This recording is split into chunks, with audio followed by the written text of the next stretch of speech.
बसिकी स्तोत्रसंहिता 32 अध्याय. ज्याच्या अपराधांची क्षमा झाली आहे, ज्याच्या पापांवर पांघरून घातले आहे तो धन्य. ज्याच्या हिशेबी परमेश्वर अधर्माचा दोष लावित नाही व ज्याच्या मनात कपट नाही तो मनुष्य धन्य. मी गप्प राहिलो होतो तेव्हा सतत कण्ण्यामुळे माझी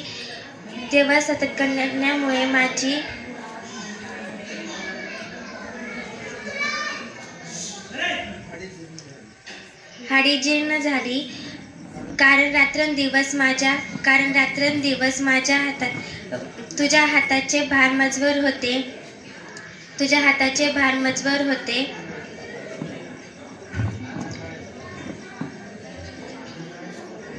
उन्हाळ्याच्या तापाने माझ्यातले पाणी सुकून गेले.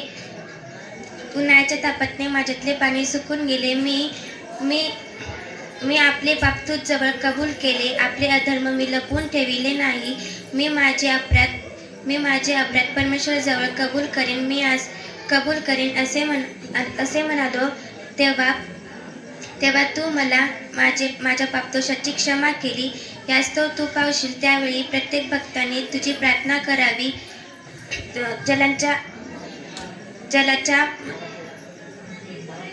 जलाचा महापूर आला तरी त्याचा स्पर्श होणार नाही.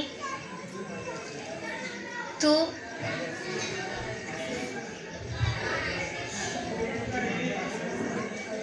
माझे आश्रयस्थान आहेस. तू संकटापासून माझे रक्षण करशील. मुक्ततेच्या स्तोत्राने तू मला वेढशील. मी तुला बोध करीन, ज्या मार्गाने तुला गेले पाहिजे त्याचे शिक्षण तुला देईन. मी तुझवर दृष्टी ठेवून तुला बुद्धिवाद सांगेन.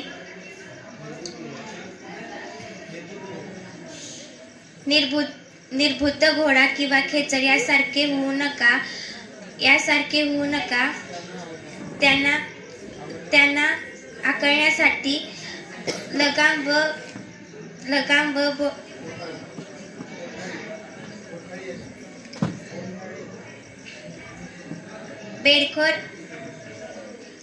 व बेडखोर असे सामग्री पाहिजे. नसले तर तुम्ही तुमच्या जवळ यावयाचे नाही.